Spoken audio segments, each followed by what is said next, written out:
Welcome to the target stream for MINTPRESS News. I'm your host, Robert Inlakesh. As always, thank you to everyone for joining us today. The US has admitted to at least 4 soldier deaths amidst relentless Iranian missile and drone attacks against their bases across the region. Israel says it is now preparing for an imminent return to war with Iran itself, as Yemen has now imposed a blockade on Saudi Arabia that will further cut down global oil supplies by around 7%. It's all heating up, and we will look at the evidence emerging from the battlefield to explore these issues deeper. But before we begin, the target stream is 100% viewer funded.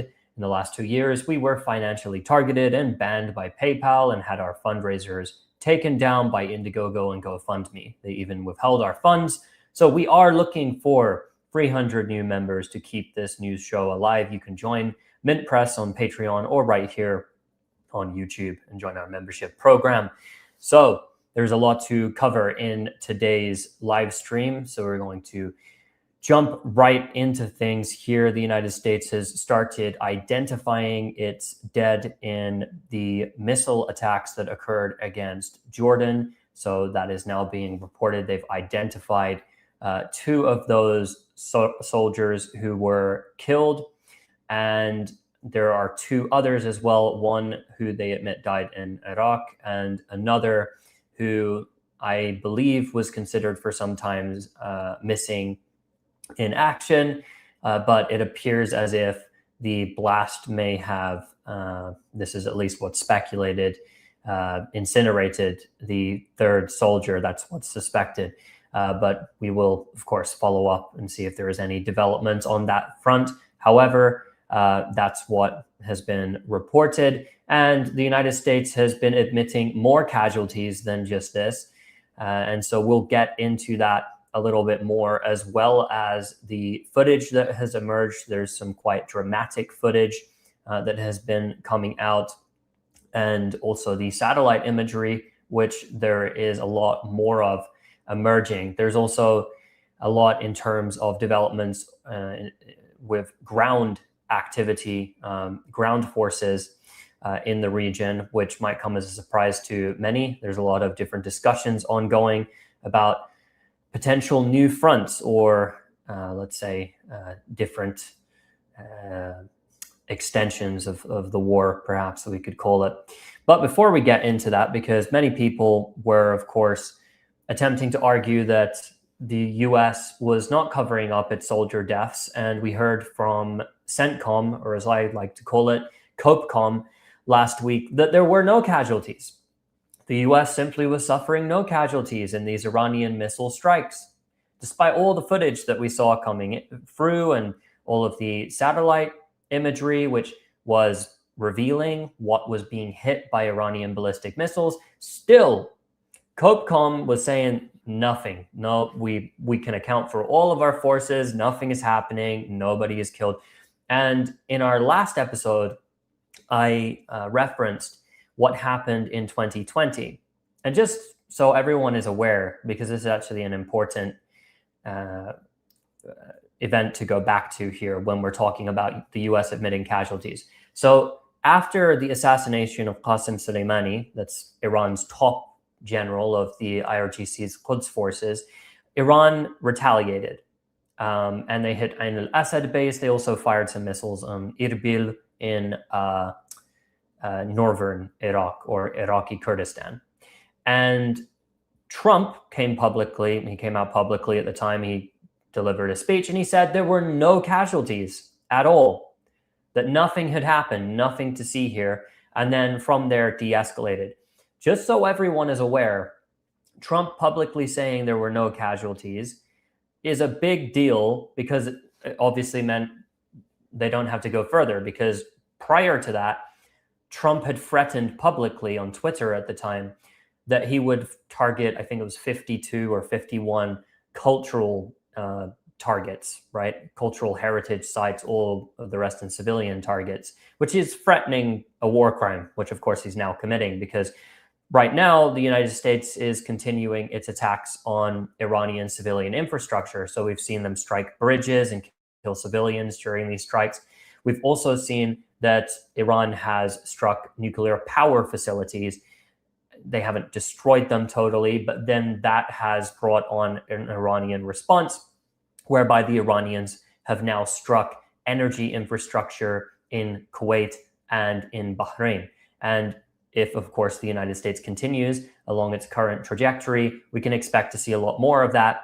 Just so everyone is aware, if Iran continues by targeting in retaliation because its own desalination facilities, one in the south of the country, was attacked, which has greatly affected the ability of a portion of their southern population to obviously get clean drinking water, but it means that people are going to be displaced. That appears to be what the US is going for. I did say that for the past week or so, that it did look like the US was trying to displace Iranian civilians.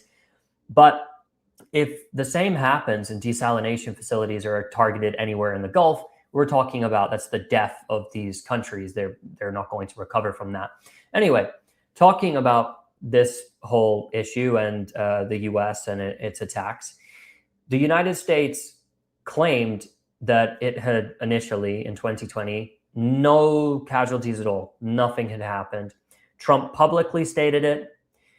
And at that time, the Iranian retaliatory strikes that they committed, the ballistic missile attacks with less sophisticated ballistic missiles than they have now, they warned the Iraqis directly about half an hour before they launched their attack. So the United States had time to prepare for those missiles that were launched towards their forces. So that was the initial claim.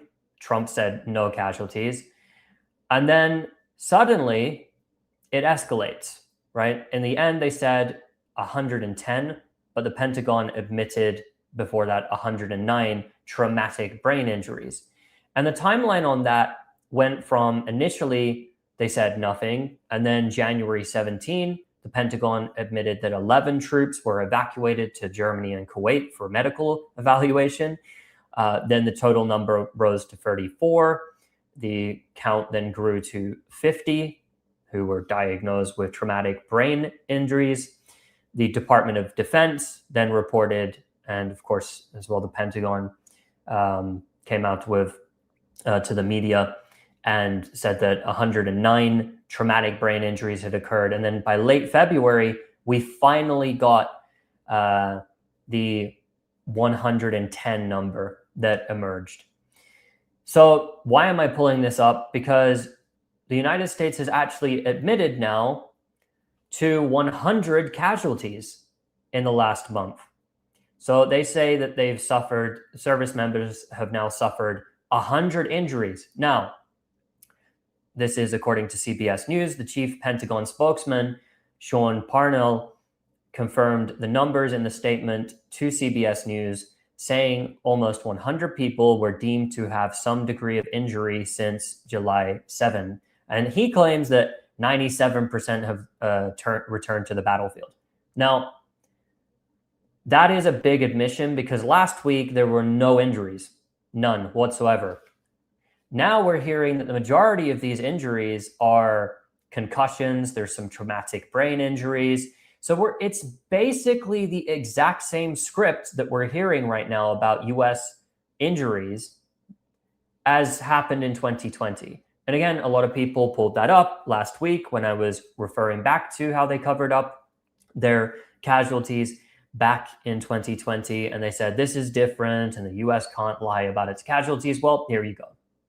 This is just blatantly, and 100, it's a big round number. They're not giving any specifics right now. So I'm willing to bet that considering the scale of the strikes that we've seen, considering the fact that they've taken out HIMARS, that they've been going after the ATACMS missiles, that they've taken out radars, that they've gone after soldier barracks, and they've taken out hangars. They've destroyed, we've heard from reports on the ground, they've destroyed Black Hawk helicopters in Jordan. They've taken out hangars where MQ-9 Reaper drones are located and prepped. So there is an enormous amount of damage. We'll start getting into that because it is these are all of the strikes between July 12 and July 19. These are the targets that Iran has struck. Compare that now to in 2020, they had half an hour pre-warning in Ain al-Assad base in Iraq, and 110 traumatic brain injuries is what the US eventually admitted. It took them almost 2 months to admit that their troops had suffered this. Look at how many bases have been struck. There's no pre-warning. They just fire the missiles. The pre-warning is that the missiles have been detected, that they've been fired. And obviously, some of these targets are closer to Iran than Ain al-Assad base in Iraq. So these are the number of targets hit. We went through a number of different targets that were also hit as well last week on our other streams. And just if you look at singularly, this is one base in Jordan, the Muwafaq Sulti Air Base.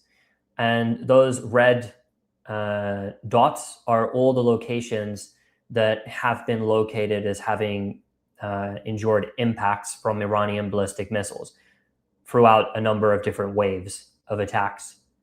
And of course, it was this air base where those US soldiers were hit. And we do have footage of that, which I'll just play the clip. For those who haven't seen it yet, this is the footage that emerged, which appears to have been taken by a US service member who, I might say, if they survived this, they were extremely lucky.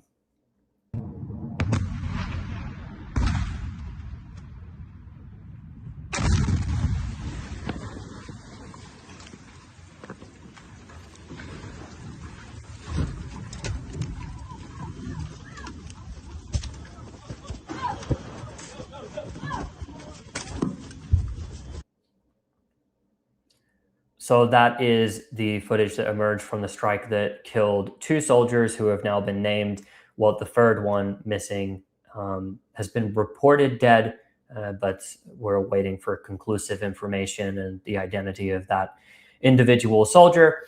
And again, I might remind our viewers here that this is completely unnecessary.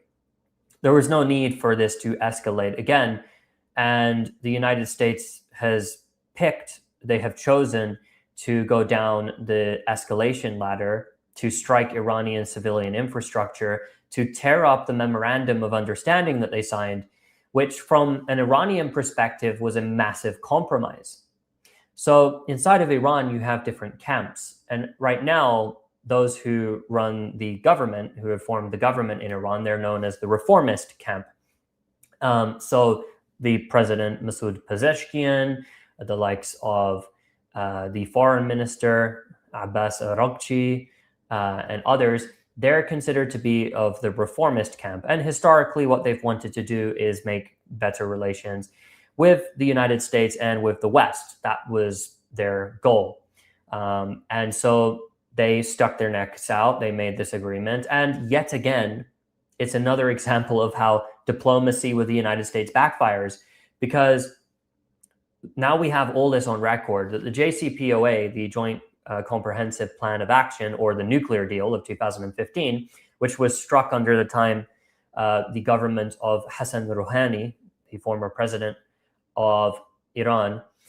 And when that deal was struck under the Obama administration, it was criticized heavily inside of Iran by what internally are called the principalists, but you probably have heard of them as the hardliners or the conservatives, which it's interesting, but Iranian politics is rather different from Western politics. So socially conservative, but less conservative perhaps in terms of what you would consider conservative in the United States, like the Republican Party, less capitalist leaning. They have more socialist policies anyway, the hardliners, than the reformists. So there's a little bit of a difference in terms of the way that we can categorize the principalists or hardliners or whatever you want to call them in Iran. But that nuclear deal temporarily was supposed to get those sanctions lifted. The Obama administration violated this, never pulled off all of the sanctions, but things did get somewhat easier for Iran temporarily. And it was criticized internally. And the reformists, they had a lot of pushback against them, but ultimately they won the elections. And so inside of Iran, even though there is a hierarchy where there's the religious leadership, which ultimately, if it comes down to something of that is going to threaten the Islamic Republic of Iran, they might intervene. What they believe is a threat to the Islamic Republic, they will intervene. But ultimately, they allowed this reformist government to achieve that nuclear deal. That massively backfired because Trump came through, unilaterally tore it up. The Europeans, of course, they didn't want to at all push back against the United States and respect their obligations. And so Iran ended up enduring this maximum sanctions campaign, which was very damaging, it harmed the civilian population in Iran. It was restricting all sorts of goods from coming in, even down to medicine, which is why it received a lot of backlash, the maximum pressure campaign from officials at the United Nations because of this. So they suffered because of that. And then if you look at last year, right before Israel attacked during the 12-day war, the lead up to that, this reformist government, which was voted in after the death of Ibrahim Raisi, who died in a helicopter crash, which then meant that Iran had to have new elections. This new government then was negotiating with the United States for a nuclear deal. And of course, the only intention that the United States had the entire time was to help Israel strike Iran. That was the whole point of it.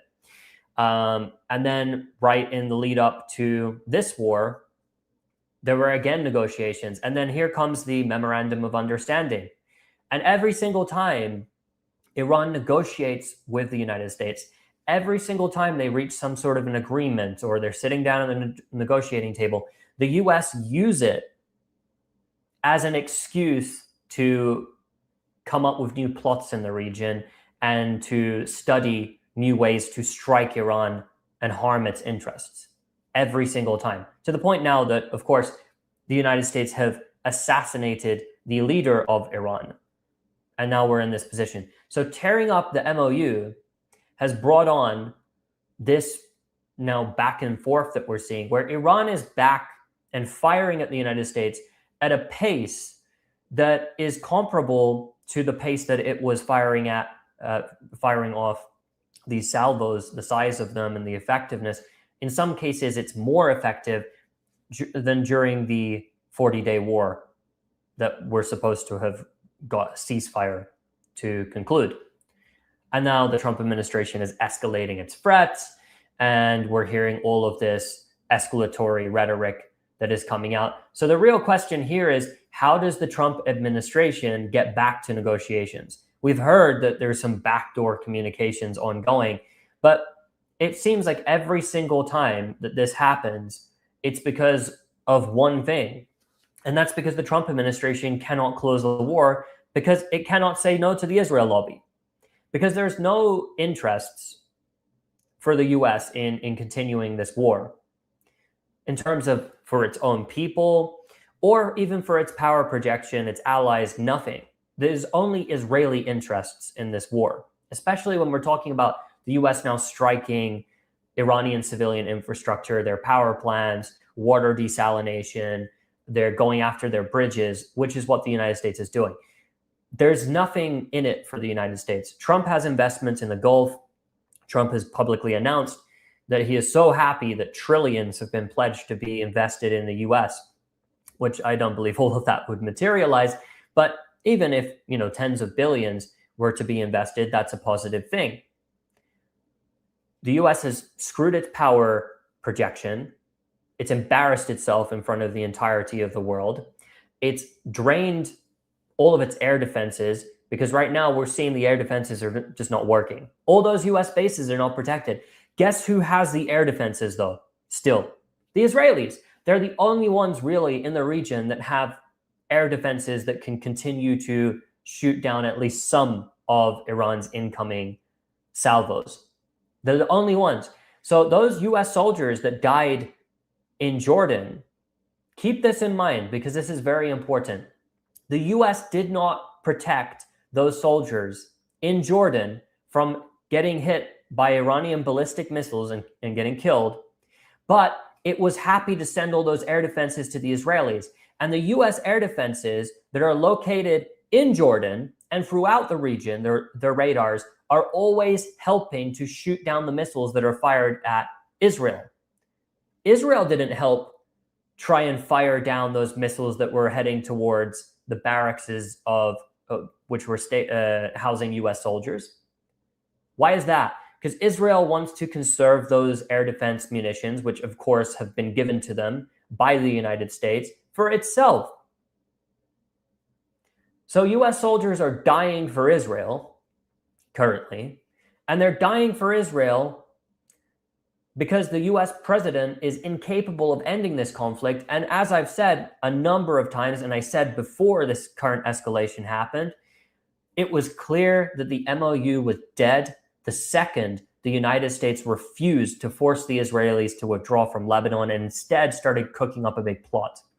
So that being said, Trump is now babbling on about how he's going to escalate the war, and this is the rhetoric he's using. Pretty cope rhetoric, but this is what he is currently saying.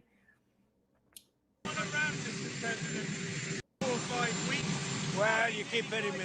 This is a far bigger job that we're doing.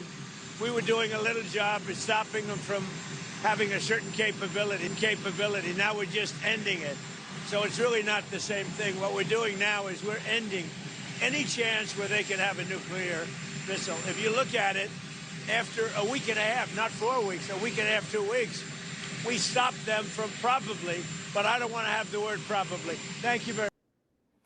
So he can't even get through the end of his sentence. But the rhetoric that we're hearing coming from him is, again, back to the exact same rhetoric at the start of the war, that, you know, we did something great before, now we're doing something even better. We're going to destroy them totally this time, totally, more than a complete annihilation. It's total annihilation, right? And he's going to do his whole thing where he's going to tell you how wonderful his airstrike campaign is. The reality is right now, the US is getting pounded in the region.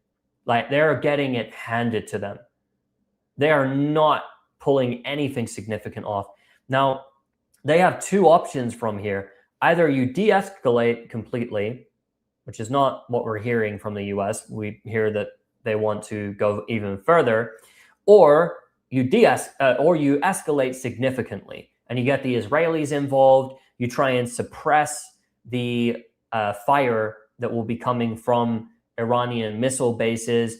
You need to have a better attack strategy, because right now what's happening is all the US bases are getting pounded, blown to bits. They're losing tens of millions in assets on a daily basis. They're losing assets. They're losing more radars, more Patriot batteries, more hangars are being taken out. We don't know in which hangars actually have drones and Black Hawk helicopters. We've heard different reports of them losing them in different instances. Even in one case, I believe some people were saying that an F-15 was taken out. Then about more than a week back now, some were saying that there were F-35s that were destroyed. But it's likely that perhaps they were those mock-up F-35s that were taken out. But regardless, the US is just in retaliation striking the south of Iran.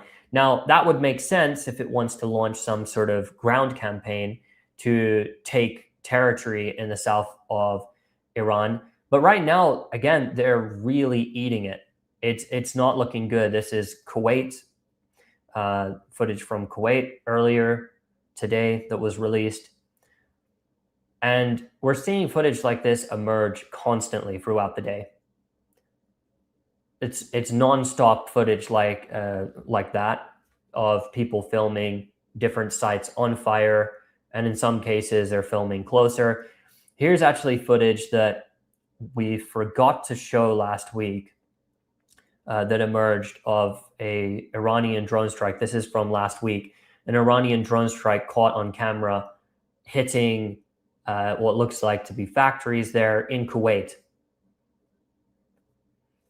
And we're just seeing video after video emerge, even on another front, and we'll look at this in a moment and sort of put it on a map here. But one of the strategies that the Israelis and the United States wanted to use against Iran was the use of Kurdish forces, these Kurdish Iranian opposition groups that are operating in northern Iraq, or what's known as Iraqi Kurdistan.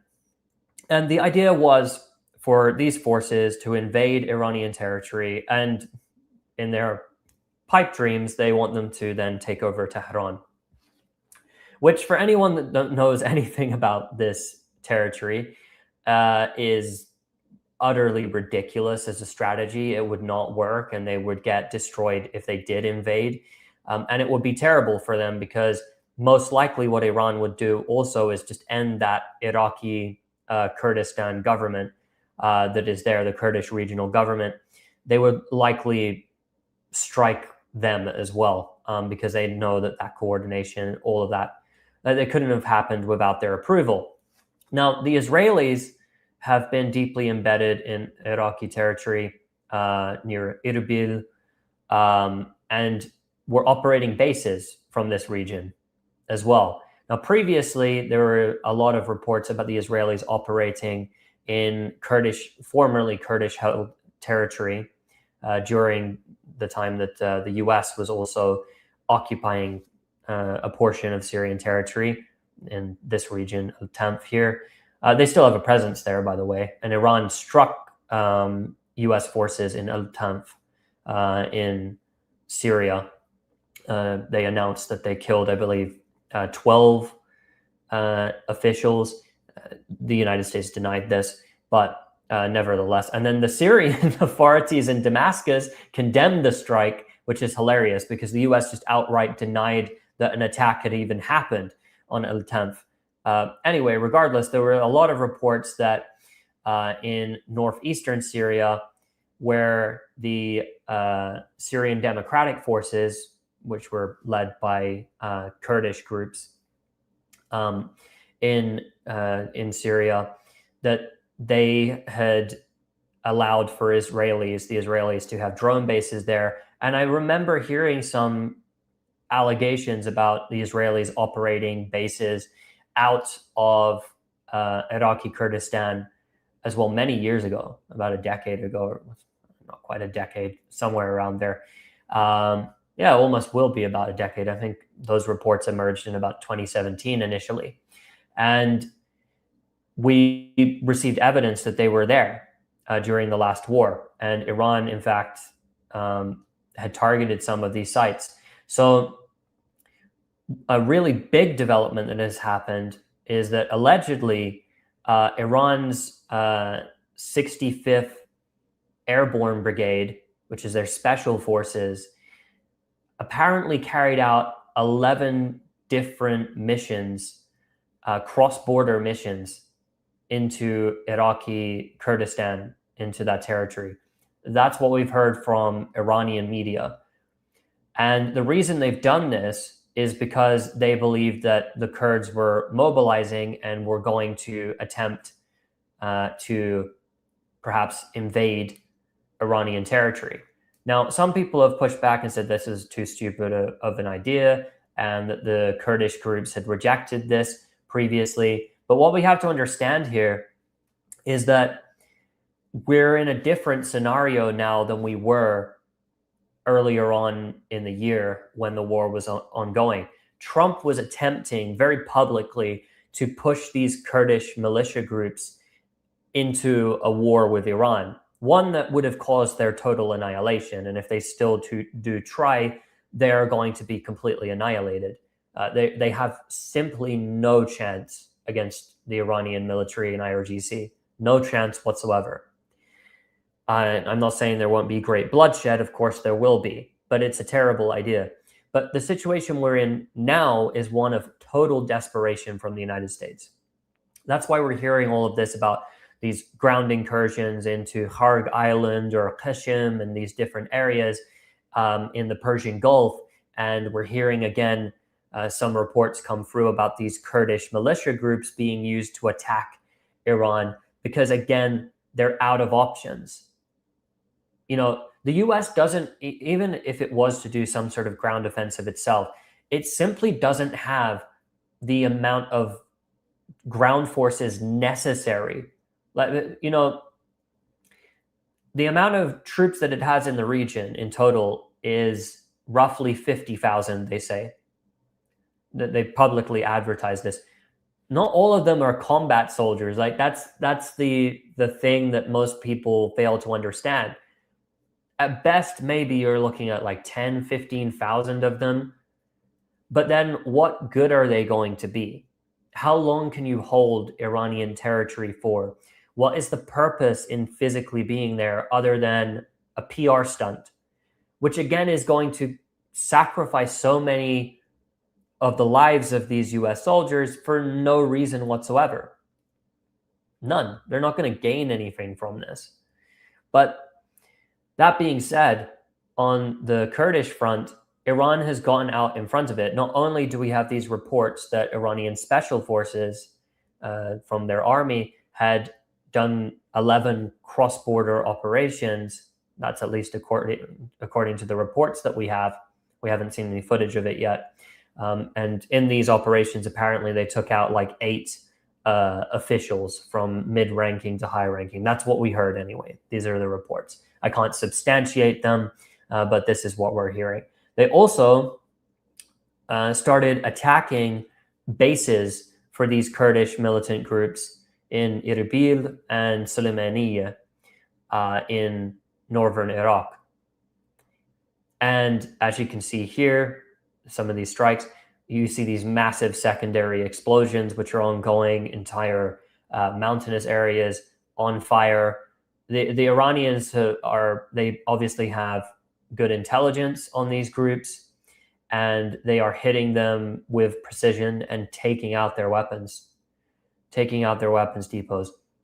And that's what we're seeing.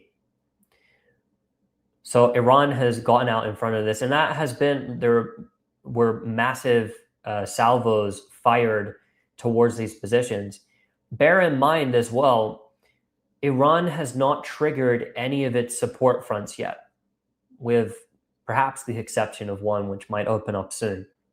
And we'll get more into that in a minute. But Iran has not triggered its Iraqi militias to get involved yet, which, of course, they played a major role during the war itself. And they will continue to play an enormous role if this continues to escalate. But that is a card they still have to play. Hezbollah, the Lebanon front, has not yet reignited, although the Israelis right now are actually carrying out airstrikes against positions in southern Lebanon. So we'll have to monitor that because there is a lot going on. We are seeing that Iran is effectively handling all of this pressure very, very easily. And the Israelis in this situation are probably in two minds about this. Number one, if they get involved alongside the United States in their attacks on Iran, obviously things are going to escalate. But the United States almost need that help in suppressing the fire of the Iranians, who are constantly firing drones and missiles, both the IRGC and the army, that are firing at their forces, that are attacking their bases. Now, the air defenses across the region have been almost completely depleted. The only ones that still have some air defense left to speak of, and I'm not saying, oh, like there's not a single Patriot missile battery, in some of these places. Of course, in Bahrain, Kuwait, they still have some air defenses, but severely depleted. The only places that they still have them are the United Arab Emirates, and the Israelis have them still. And the UAE it's very questionable. But the Israelis definitely have them because the United States prioritizes them. So they will literally take air defenses away from guarding their own soldiers and hand them over to the Israelis. The Israelis, by the way, at first, they didn't want the Patriot missiles because they know that they're so ineffective. So they wanted the best stuff. They wanted THAAD systems, which are the best for taking down ballistic missiles. And the United States are there to supply them constantly. But in this fight, the Israelis know that if they sit back right now, it's okay for them. This is a good time for the Israelis right now because the United States is hitting Iranian infrastructure, things are escalating, but it doesn't have to get hit itself. It likes the fact that the war is escalating, that US soldiers are dying, that it's getting its way. The MOU has been torn to shreds. Israel loves this. And Israel sees it as a great thing that the Gulf Arab region, the states are getting hit, and that the United States is the only one taking the hits, and they're sitting back and watching it. They like that. And people have asked then, why doesn't Iran just strike the Israelis? Because if Iran strikes the Israelis, then the US will escalate their air campaign. Because again, it's not about, the US cares for the Israelis more than their own soldiers, the US government. That's just the truth. It might suck to hear that for some people, but that's just the truth. Like, US soldiers can die and get injured, and they don't care. But if some missiles are fired at Tel Aviv, that's a big issue. That's a big issue for Trump. And so if they fire at Israel, they know that the war expands massively. Right now, the Iranians are able to handle this quite pathetic rate of fire from the United States, which is, of course, having an impact. It is killing civilians. It is killing members of the Iranian military. That's something that's undeniable. But it's not like it was, the intensity is not the same as it was during the height of the war, where Tehran is getting hit and it's having massive losses, right? It's able to endure the hits it's taking at this point. And in return, it's smashing US bases. And then if it strikes Israel right now, it has to have a mission with it. But I would say that the Israelis are looking at this, monitoring it, and waiting for the ideal moment to get in. And I would be willing to bet that one of the things that the Israelis might be waiting for is the opportunity to carry out a very high-profile assassination, particularly in Lebanon. They're obviously, number one for them would be taking out Naim Qassem, the Secretary General of Hezbollah. But also maybe they want to take out some officials in Tehran as well. That would just be my guess. If they start up in any other way, without a big entrance, then I think it's a reflection of a massive weakness. The Israelis want this conflict to continue so that the US can degrade Iran. Its civilian infrastructure can degrade it economically. And degrading the Gulf is a plus for Israel too, because they don't even want competitors in the region. That's why they're always threatening Egypt and Turkey and why? They're your friends. They're your allies. They help you economically. But again, anyone that challenges them in any way or potentially could at some point push back against something. Like the Egyptians, when the Israelis invaded Rafah in Gaza, that was a violation of the Camp David Accords. So the agreement between the Egyptians and the Israelis was violated. And to top it off, the Israelis killed Egyptians and committed airstrikes in the Sinai. Egypt didn't do anything. Egypt just said one thing to the Israelis: no, we're not taking in 1.8 million Palestinians from Gaza. We're not allowing you to ethnically cleanse them into our country, which is out of it. This is for Egyptian interests and in the interests of the regime in Cairo. This is not in the interests. This is not something where it's a humanitarian mission. No, not at all.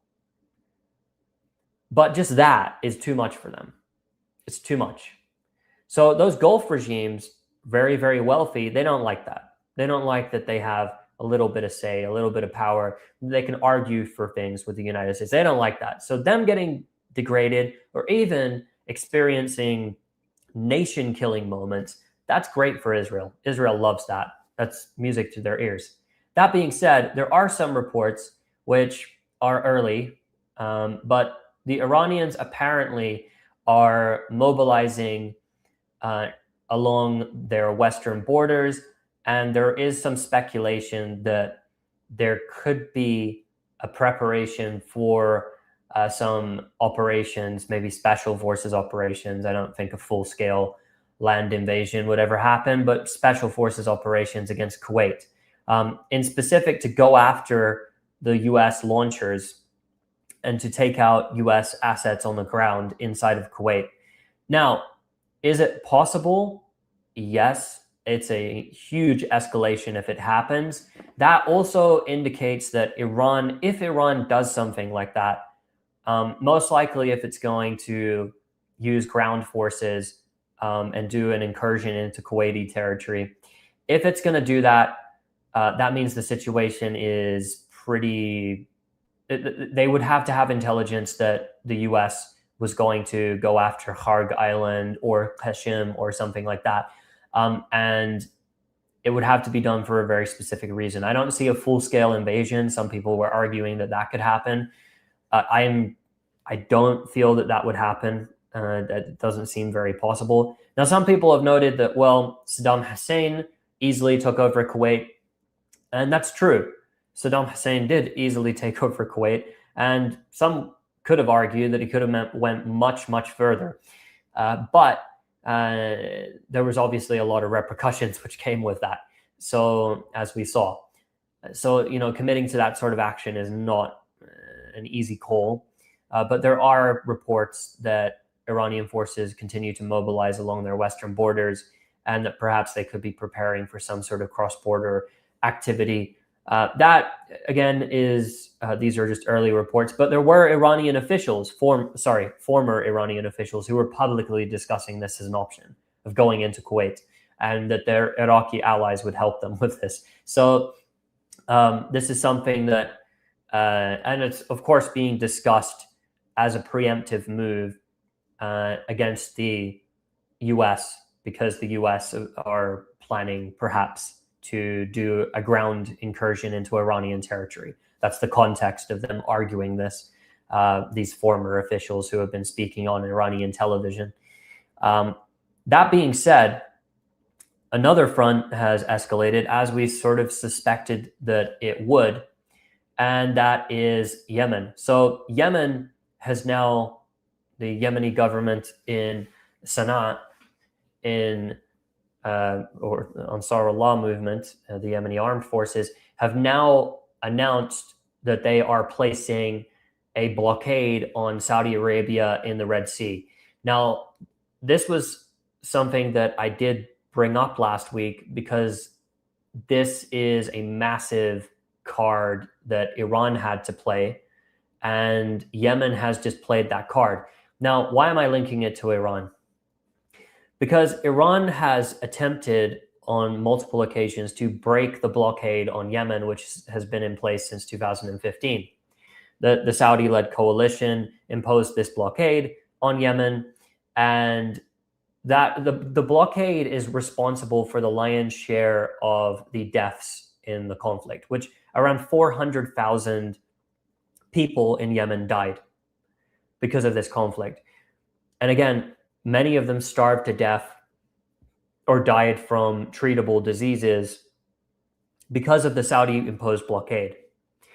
And as we saw during the Gaza genocide, Ansarullah had developed the capabilities to lock down the Red Sea. And that is something, we'll just pull this up on a map here because it's always better to demonstrate on a map. So Saudi Arabia, one of the ways that it was able to bypass the economic hit it was taking, and of course it still did take a hit with the closure of the Strait of Hormuz over here, was that it was able to export its oil through the Red Sea.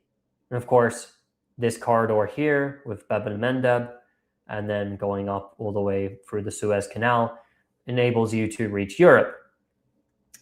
So the Saudis were, I think, I don't know the exact amount of barrels of oil per day that they were able to export, but they were still able to export oil, which meant that they were sort of circumventing the Strait of Hormuz, the having to use the Strait of Hormuz. And now what's happened is after the attack on the airport in Sana'a, the capital of Yemen, the Yemeni armed forces have said, no, you're not using the Red Sea anymore, and have imposed this blockade. Now, the insurance premiums have already skyrocketed. So this is something that is having a direct impact without a single ship having been struck yet. And we've heard as well the official warnings that have been given to ships attempting to transit the Red Sea area.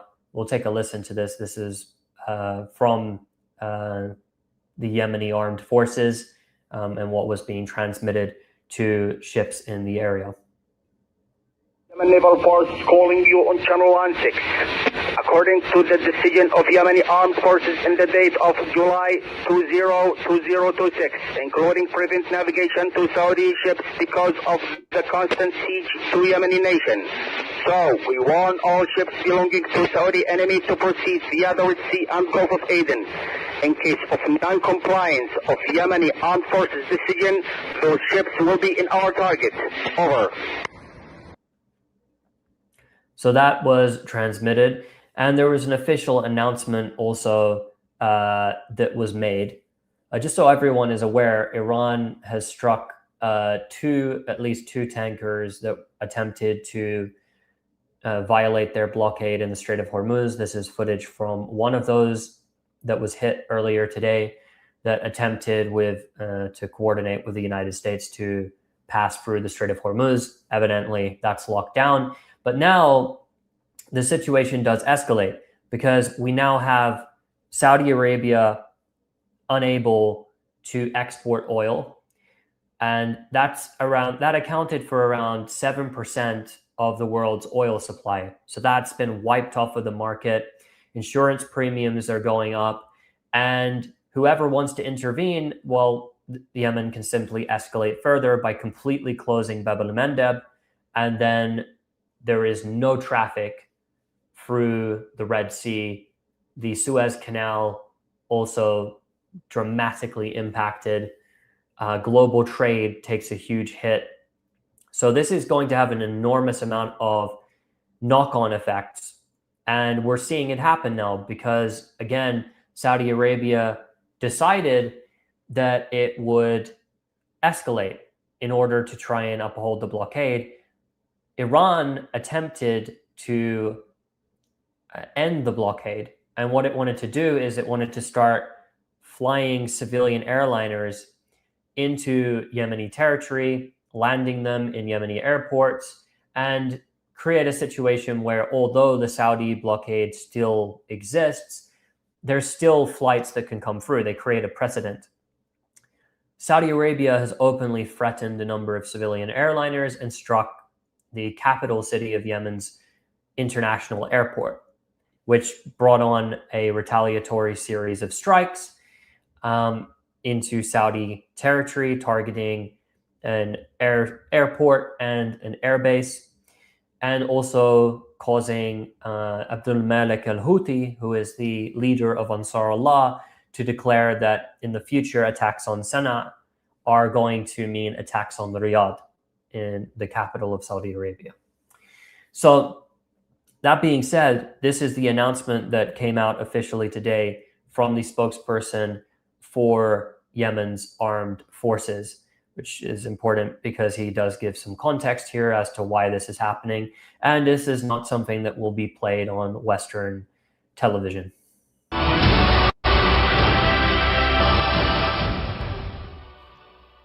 بيان صادر عن القوات المسلحة اليمنية بسم الله الرحمن الرحيم. قال تعالى: ولمن انتصر بعد ظلمه فأولئك ما عليهم من سبيل. صدق الله العظيم.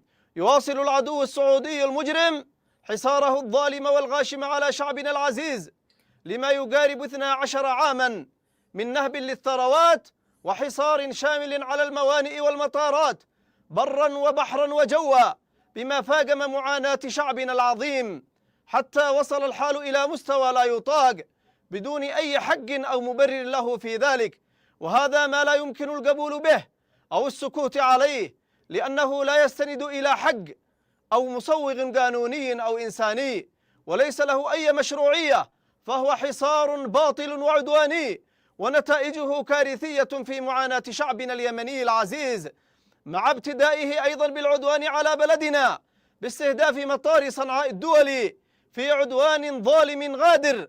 فلا يمكن لشعبنا أن يعاني من الحصار الظالم ويعتدى عليه دون أن يكون له موقف، فشعبنا العظيم هو شعب مؤمن مجاهد، شعب الإيمان والحكمة، وصاحب قضية عادلة، وله الحق الكامل في مواجهة هذا الحصار والعدوان الظالم بكل الوسائل المتاحة. وعليه وتلبية لنداءات شعبنا العزيز المجاهد في الخروج المليوني العظيم في جمعة التحذير والنفير وما سبقها من تجمعات ووقفات قبلية كبيرة، فإن القوات المسلحة اليمنية تؤكد على الآتي: أولاً، تعلن القوات المسلحة اليمنية حظر الملاحة البحرية على العدو السعودي المجرم وفق معادلة الحصار بالحصار، وسيدخل حيز التنفيذ من لحظة إعلان هذا البيان. ثانياً، نؤكد على حق شعبنا العظيم في مواجهة الحصار بالحصار والتصعيد الشامل بالتصعيد الشامل وتثبيت هذه المعادلة. ثالثاً، تؤكد القوات المسلحة اليمنية جهوزيتها الكاملة لكافة الخيارات، وأن أي حماقة يقدم عليها العدو السعودي الأرعن من خلال التصعيد الشامل فسنواجه بتصعيد شامل وقاس بإذن الله وقوته. رابعاً، ندعو أبناء شعبنا العظيم لمواصلة التعبئة العامة والنفير العام والاستعداد التام لكل السيناريوهات والتطورات والإسناد للجبهات بالمقاتلين. خامساً، نوجه التحية بإعزاز وإجلال لأبناء شعبنا اليمني العظيم الذي خرج في مليونية التحذير والنفير بشكل لا مثيل له، ونؤكد له أننا لن نألو جهدا في استرداد حقوقه المنهوبة وإنهاء الحصار الظالم عنه مهما كانت النتائج والتداعيات، مستعينين في ذلك بالله ومتوكلين عليه. والله حسبنا ونعم الوكيل، نعم المولى ونعم النصير. عاش اليمن حرا عزيزا مستقلا، والنصر لليمن ولكل أحرار الأمة. صنعاء. So that was the speech that was released, and as was clearly communicated, it is the equation of a siege for a siege. So they won't allow Saudi Arabia to use the Red Sea if they're not allowed to use the Red Sea. So as long as Saudi Arabia continues to impose its blockade, as long as Saudi Arabia continues to aggress against Yemen, we're going to see that the situation, that they answer it in kind. That the exact same thing is going to be done back to Saudi Arabia. Of course, this is a conflict between Yemen and Saudi Arabia, but because of how ridiculously stupid the Western corporate media's reporting is on this issue, and the fact that they just haven't covered it in the Western media, and even the Arabi media sucks, because of course it is the Arab Gulf media that are running cover for their regimes, which are responsible for this conflict in the first place, or directly involved, a bunch of them. So they're incredibly biased, and they won't tell you the truth about what's happening. They speak about the internationally recognized government of Yemen, which is based not in Yemen, but in Riyadh, Saudi Arabia. So there's this guy. So this is what he looks like. This is the guy that is called the president of Yemen for now, where he's like filling in for the position of president. Of course, he wasn't elected by anyone. He's not actually a real president, but he is considered the internationally recognized. Some people picked up on like, well, the Yemeni Presidential Council or whatever, the leadership council that was created in the Ritz-Carlton Hotel in Saudi Arabia. People would say, well, they do technically have a leader. And yeah, so his name is Rashad Al-Alami. And of course, he lives in Riyadh, Saudi Arabia, not in Yemen. So this guy is basically like Yemen's Juan Guaido. If anyone remembers how in Venezuela, the US randomly started calling Juan Guaido the president, and the European Union got involved in that. And he became the internationally recognized president of Venezuela. Basically, that's what this guy is. Not elected by the Yemeni people, doesn't live in Yemen, is the product of a meeting which took place and a grouping of a bunch of Amos who came together with Saudi funding in the Ritz-Carlton Hotel in Riyadh, who decided that they'd make this transitional council, and the leadership council. And this guy is now the internationally recognized leader. So he made a speech, and he, of course, was talking about rebelling against the evil Houthis and these thugs and the agents of Iran, right, who are trying to drag our people down. He says from Riyadh, Saudi Arabia, as it imposes a blockade that has killed 400,000 people in Yemen, and as Riyadh bombs, as Saudi Arabia bombs Yemen. And of course, the complicit media in the Arab world, and some of it in the Western corporate media at the time when Saudi Arabia bombed the international airport in Yemen's capital city, they said Yemeni armed forces did it.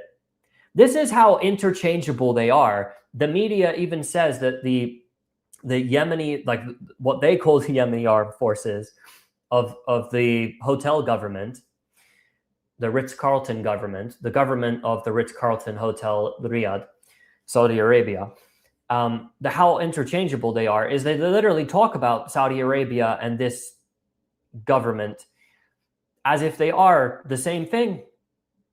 The media even does that openly. So just so everyone knows, this is like basically, yeah, we could say out comfortably, this is like Juan Guaido of Yemen, basically. That's the easiest way if everyone remembers what happened there with Juan Guaido. So just so everyone is aware, because it's important to debunk all of the nonsense that comes out about Yemen. It's hard because we're obviously limited in time about how much ground we can cover here. But number one, they say that Ansarullah, or the Houthis as they call them, which is just a way to undermine them, because there's actually a legitimate government there. It operates as a government. It functions as a government. It is a proxy of Iran.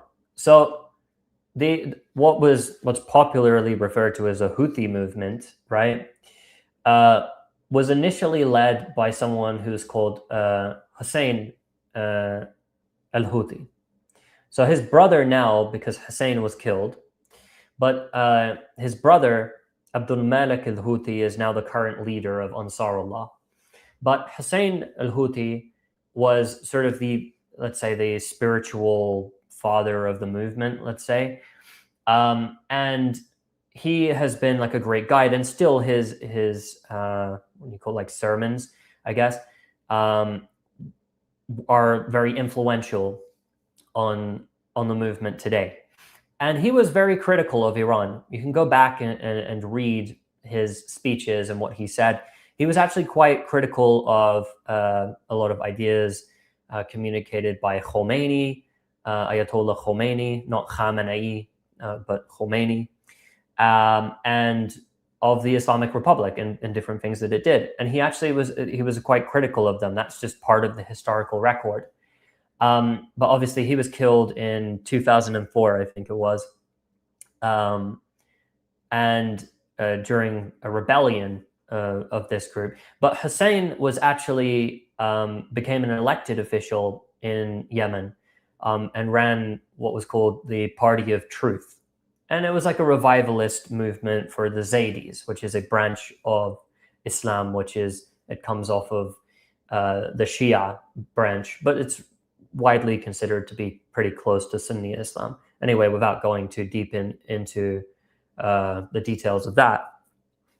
But, this movement, which now today is the Ansarullah, really picked up in the 90s.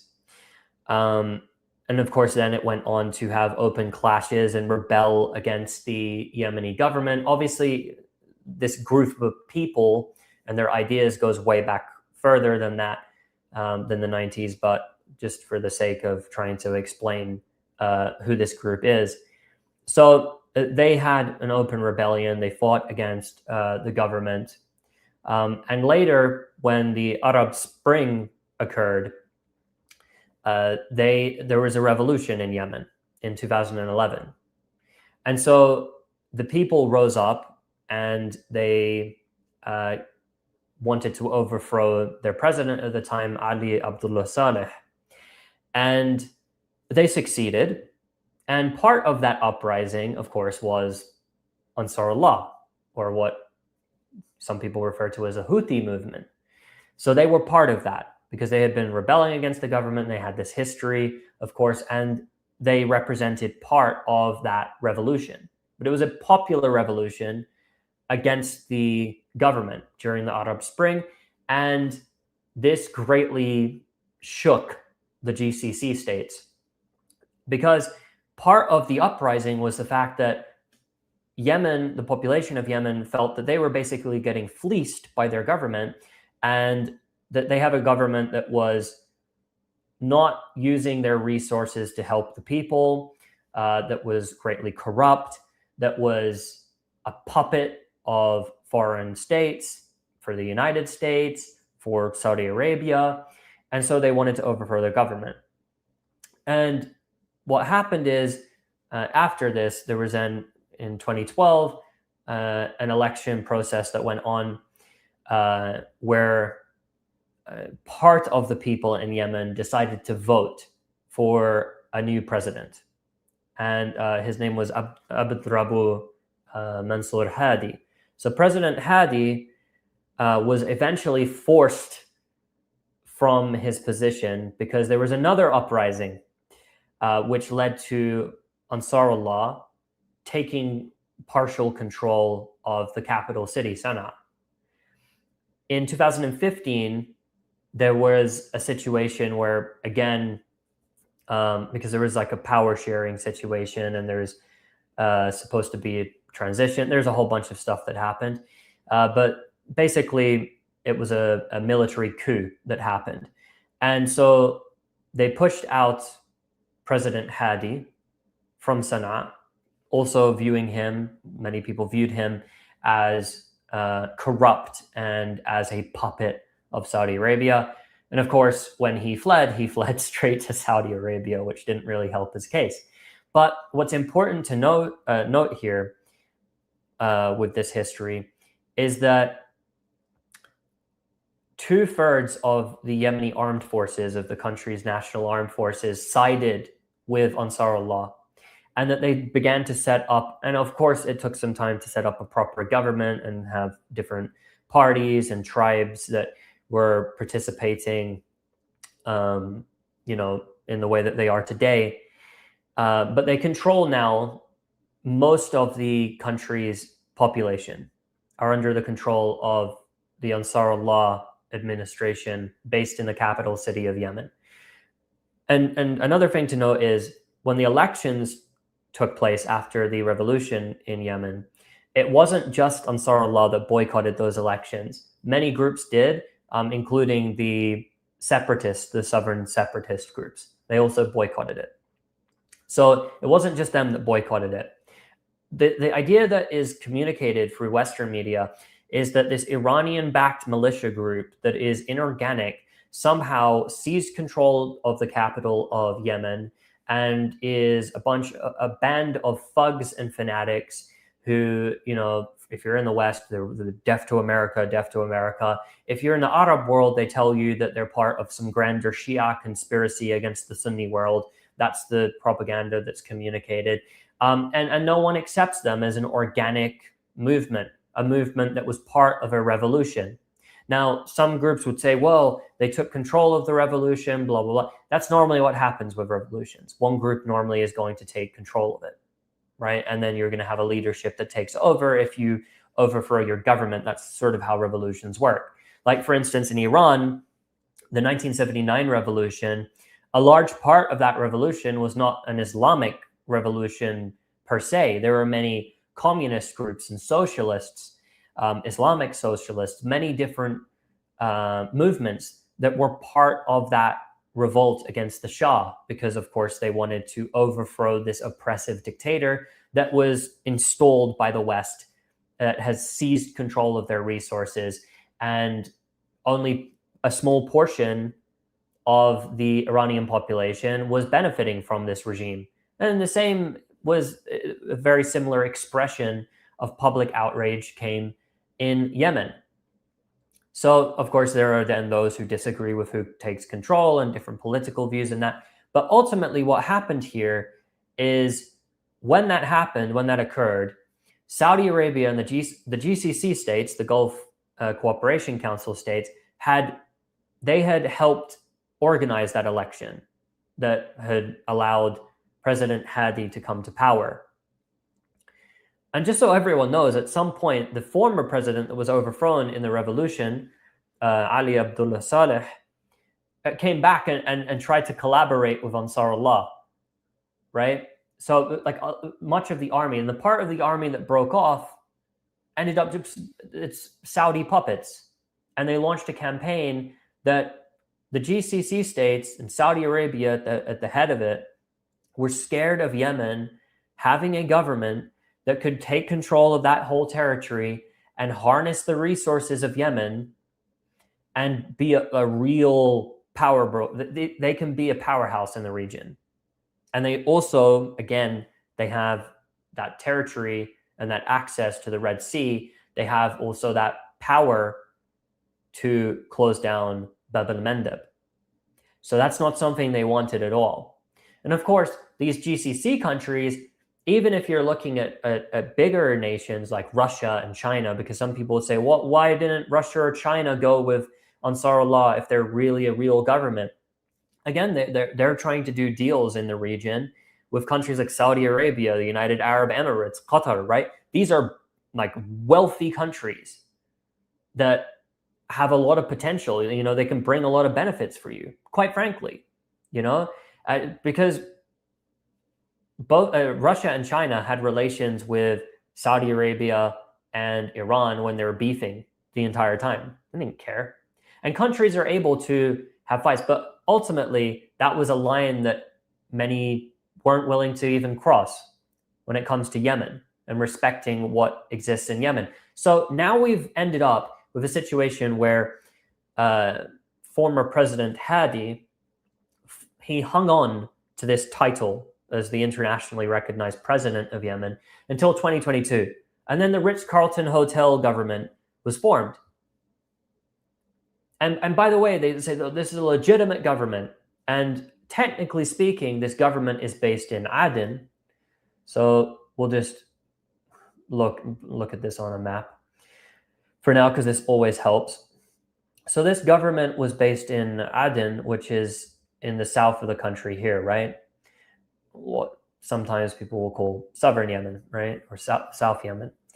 And so they're supposed to have their government there, and they formed this unity government, right, with these sovereign transitional councils. So you had the Saudi-backed forces and the sovereign transitional council, which again were supposed to be these sovereign separatists that were so independent and were legitimate expression of Yemeni beliefs and desires, and they formed a coalition, right? They had a government which was technically stationed there in the south of the country.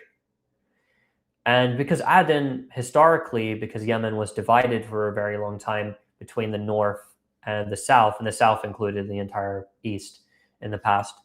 The British came in and took it over. But Aden was the port city, which was, the focus of everything.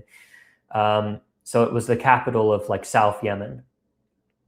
And so we were told the legitimate government is based in Aden. And part of it is the Saudi-backed forces. And the other part is the Sovereign Transitional Council. So the Sovereign Transitional Council, many of their fighters, like the Sovereign Giants brigades, were hardline Salafist, Takfiri, like Al-Qaeda affiliated guys, ISIS affiliated guys, who were like the toughest fighters that they had to offer, by the way. Very brutal. But the Sovereign Transitional Council decided, because it's controlled by the UAE, again, it's not independent, it doesn't actually represent the desires of a significant portion of the Yemeni population. It's simply a UAE proxy, because again, Ansar Allah are called the Houthi rebels, Iranian proxies. And they're not considered at all a genuine expression of what the Yemeni people or even a portion of the Yemeni population want at all.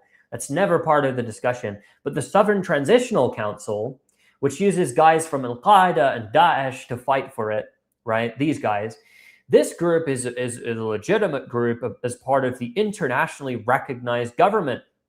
That's part of the structure that it was part of. So what happened? So the UAE basically wanted to take a bunch of territory over from the Saudi-backed forces. This was months back now. And so it started taking territory from them. It bought up a bunch of positions, started taking large swaths of territory in the east. And Saudi Arabia, which is more powerful than the United Arab Emirates, decided, nah, we're not allowing this to happen. So what happened? The Saudis bought off all the people back that they needed to buy off, and their forces rushed into all the areas, and they pushed out the Sovereign Transitional Council altogether, bought out everyone they needed to, stormed all the areas, and now the Sovereign Transitional Council is done.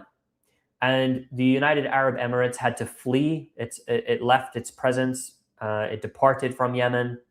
It had to flee because of its beef with Saudi Arabia. So Saudi Arabia ended the Sovereign Transitional Council. And again, it's just a proxy of the UAE. So it's Saudi Arabia versus the UAE, their proxies on the ground in Yemen. And when there were negotiations earlier to end this conflict, and the United Nations brokered an agreement in 2022 between Ansar Allah and Saudi Arabia, it was between them. It wasn't between, the internationally recognized government. It's irrelevant.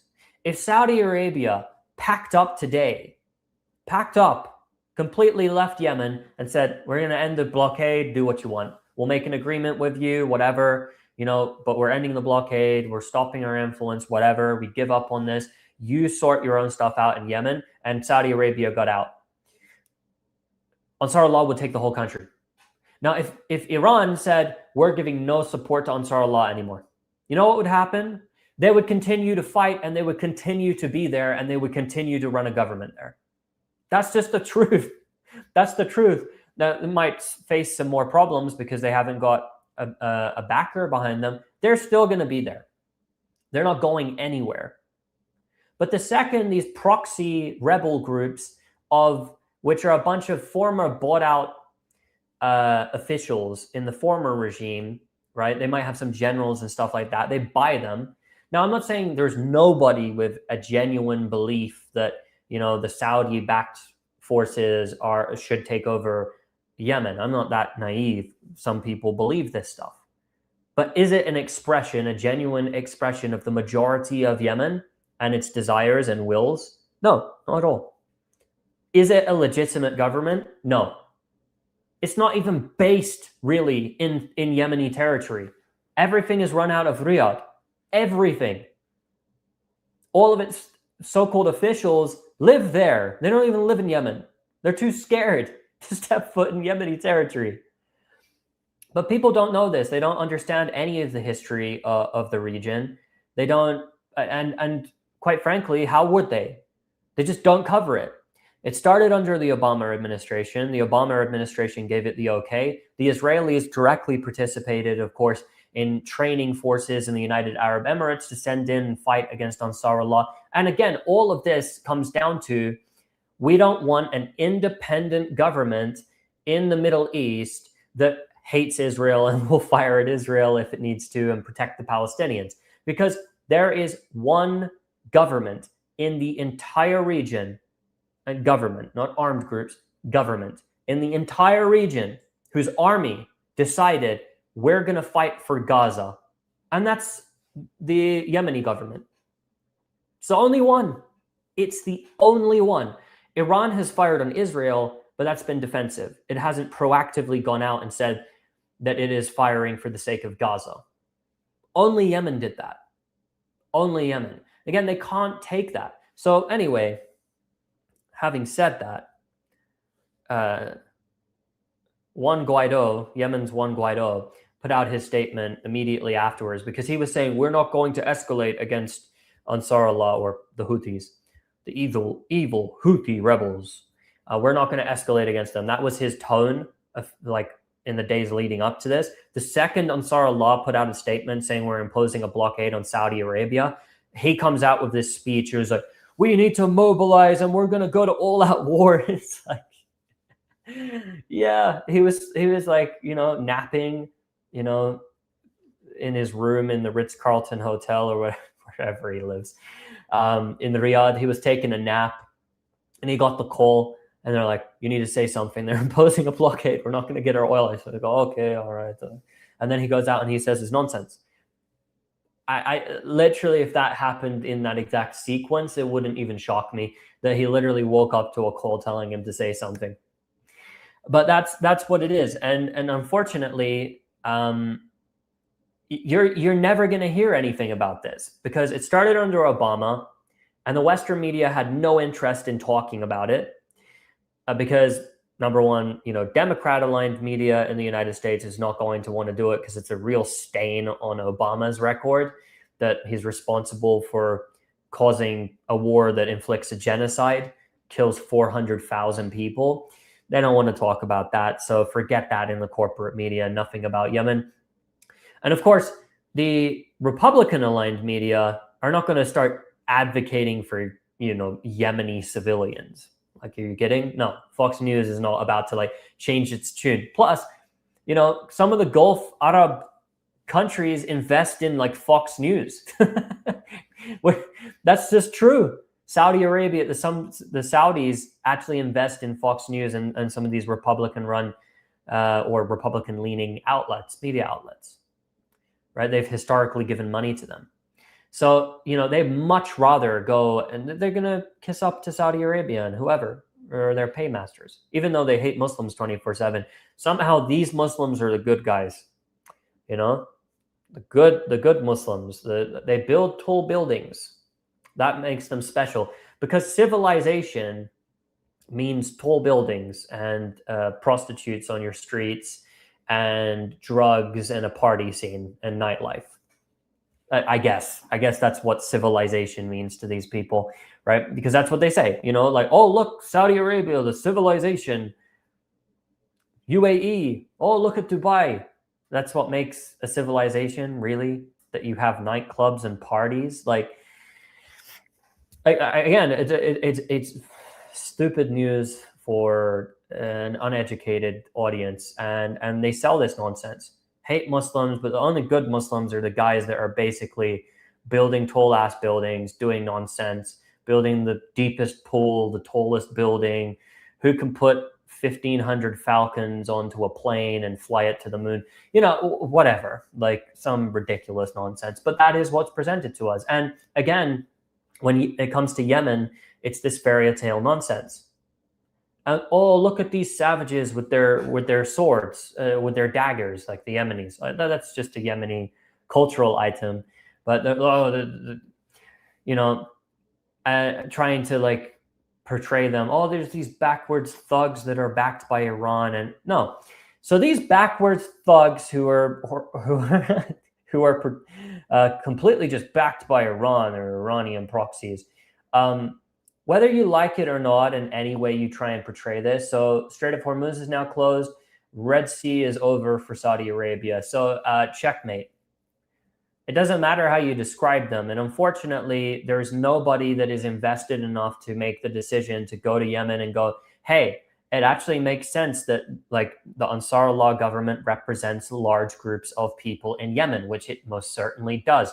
Show me a comparable mass gathering in Aden or anywhere else controlled by any other. Show me one in Saudi Arabia or in the United Arab Emirates where you can have a comparable demonstration to those that go on in the capital of Yemen on a weekly basis in support of Ansarullah. You have 1 million+ people that will come out on a weekly basis. They'll come out at a drop of a hat to support it, which means it has mass support. And again, it's nothing to do with human rights and all of this stuff. And a fight between Western civilization and Eastern civilization. I hate to break it to you all, but part of Western civilization and the foundation of Western civilization, where did Western civilization start, people? Oh, yeah, here and like here. This is like, this region across here is like the start of Western civilization, in case anybody needed a reminder of where your writing started, government started, all of that, right? And then it, okay, oh, well, it actually, you know, maybe we can say Greece and, but it came back. And why did it come back? Because of the Islamic caliphates that took over the region, right? So your Western civilization, your Western religions and all of that come from this region, right? So when you see someone standing here with this, oh, look at these Eastern people that are so horrible, because we just arbitrarily decided that anything in the East is just like here, right? Like it cuts through like Istanbul and then like everything here is East, right? Which doesn't make any sense and just ignores all of history and the contribution of the people of West Asia, which is why, again, there was a push. The Iranians actually pushed for people to start calling it West Asia. I think also the Russians were even pushing for it because that region, again, like to try and separate it from Western civilization is ridiculous, because Western civilization started in the region. It went to Europe and came back. And like in terms of those who were, I suppose, helping it evolve, right? How it evolved, you know. So it's just like ridiculous, stupid arguments. They hide everything from you. They don't want to tell you anything about the region. And that's why we end up with all of this nonsense where Yemen, nobody understands anything about what's going on in Yemen.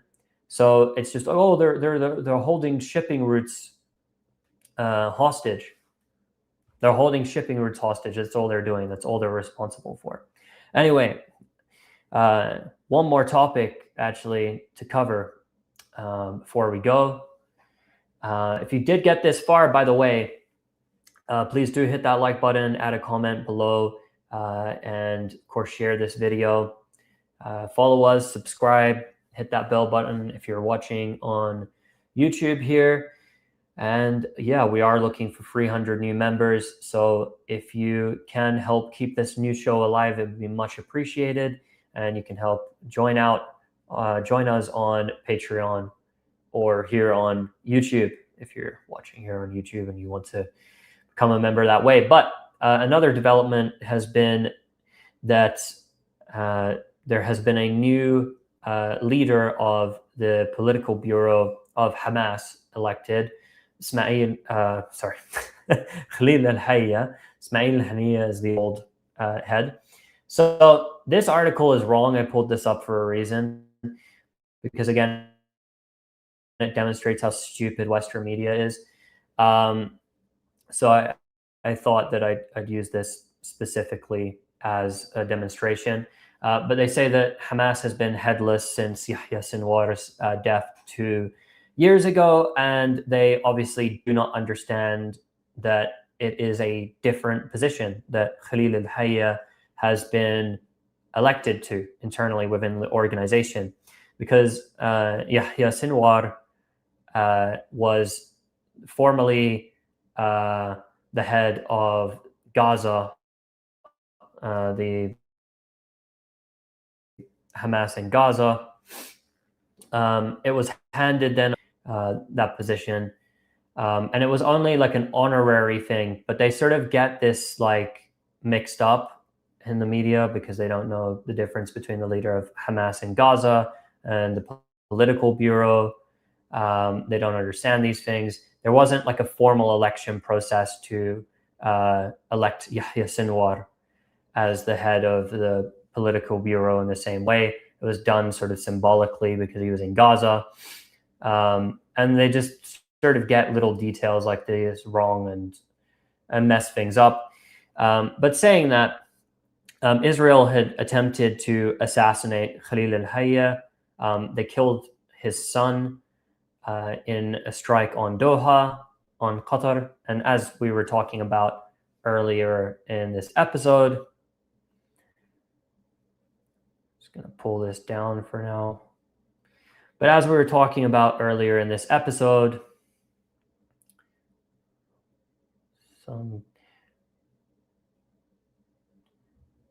seems like we're having a little bit of technical difficulty again.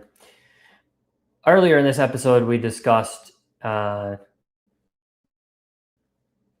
fact that the Israelis in this war, they seek to see the destruction of the Gulf countries.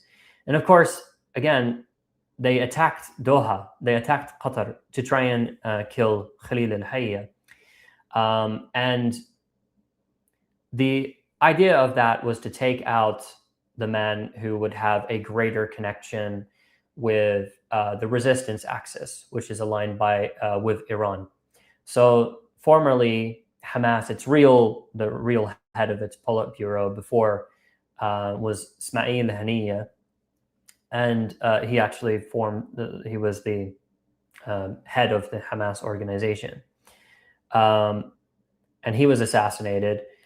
And the hope was for the Israelis that if they kill Khalil al-Hayya, then the obvious option for the head of Hamas will be a man named Khalid Mash'al, who has worse ties with the Iranians, who has historically had a lot of issues with the Iranians and the broader axis of resistance, and is not as favored by the Qassam brigades, the armed wing of Hamas in the Gaza Strip.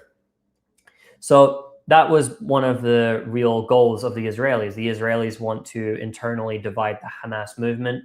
So for those people that have seen that Khalil al-Hayya has been selected internally through an internal election process as the new head of Hamas, that's the significance of it.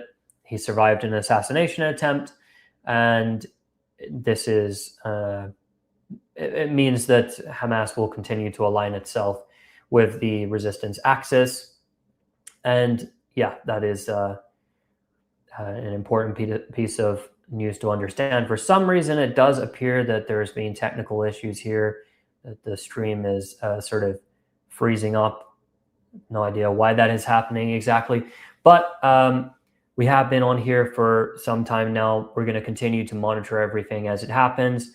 It does appear that the Israelis do seem to be suggesting, as we've been on here, that they will escalate against Lebanon and they'll escalate against Iran soon. So we will continue to bring you all those updates. If you want to follow the live updates, you can follow MINTPRESS News's Telegram and Twitter accounts, or X account, where you will get that live news.